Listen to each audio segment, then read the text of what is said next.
What's going on, guys? And you may notice from the title of this video that I am actually playing and recording in 1080 for you guys, because a lot of people wanted me to try out 1080, and it's not that I lack the ability to do it. By no means can I not record in 1080. It's just that I don't like fraps. And the thing about BF3 is I get this question a lot, so bear with me if you just want to hear about the weapon itself. We will get to that.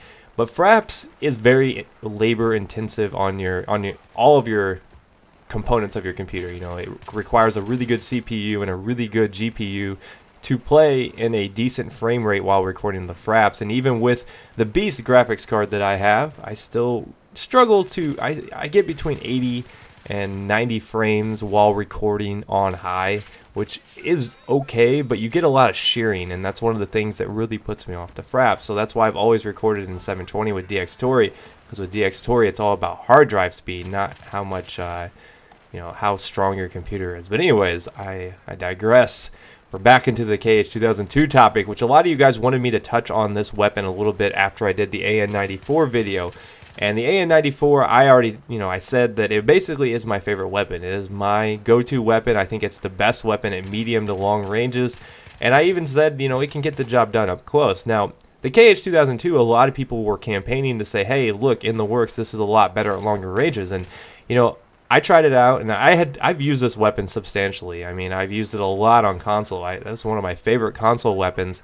I got about 400 kills with it now, I think, on PC. So I have used this quite a bit. I mean, I know a lot of you guys probably have like 10,000 kills with it. I don't play the game that much, unfortunately, but I just don't agree that it's better long range. I think the AN94, even though it does only shoot 2 rounds per burst, whereas the KH shoots 3 rounds per burst, I just think the AN94 is better. I think it's more accurate. It's easier to get headshots with it.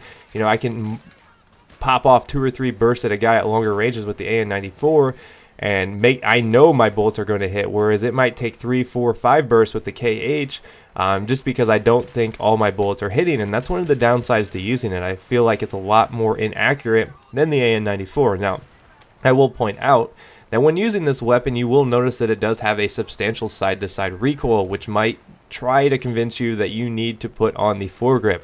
But don't do it, guys. The KH is one of the worst foregrip candidates in Battlefield 3, and the reason behind that is it gets penalized the most. I think the penalty is the highest on the KH2002 in terms of aimed accuracy. So you're really going to hurt yourself at medium and long ranges when using the foregrip just because of that penalty. So keep that in mind when you're picking your attachments. I run it with holographic and heavy barrel, and the reason behind that is the holographic, to me, I can be more precise with it, and that's really, really important. Now, I've used it with the Cobra probably the most, but I've recently tried it out with the holo, and I like it a little bit better, just because I can know where my bullets are going to go a little bit more precisely. I mean, granted, you do give up a little bit of your field of view, not a ton. I mean, it's literally like an inch on your screen, but for the most part, I'm a holo guy. I think the holo is much better on burst weapons. I think the Cobra is much better on fully auto weapons. I mean, that's just personal preference. But you can try it out. You can figure out what you like better. I mean, it's really going to depend on what kind of player you are, what you're trying to do with it. But the KH, to me, it falls behind a little bit at longer ranges to the AN94, but what it lacks at long range, it makes up close, because it is a bullpup weapon, which means it's going to reload pretty slow. It's pretty painful in terms of reload, but it handles very good in close quarters. If you're looking for a burst weapon that's good in close quarters, this is the one you're going to want to go for. I think it's probably the best close quarters burst weapon, better than the M16A4, definitely.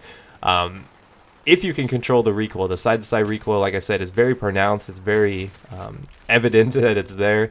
But I only run heavy barrel. I don't touch the foregrip. I'd rather be more accurate and just kind of have to compensate for recoil than be accurate and, your shots aren't hitting because of the foregrip. So stay away from that. But yes, the bullpup design means that it is going to be a little bit better in terms of hip fire. It's going to be better on the move when hip firing. So that's a lot of factors to kind of think about when choosing a weapon. If you're trying to debate if you would be better suited with the AN94 or the KH, think about where you're going to be using it. Are you going to be rushing in and playing really aggressive? If so, the KH might be more suited for your playstyle. So really it comes down to personal preference, guys. I just wanted to show you guys this quick TDM I ran into, and I tested out some 1080 recording for you guys. I mean, I can't promise you that all my videos will be in 1080. just because I prefer to play and record with DX Story, just because I feel like I can get better performance out of that. But from time to time, when I do some of the nicer, more advanced videos, I will record in 1080 for you guys, because I know you guys like going full screen.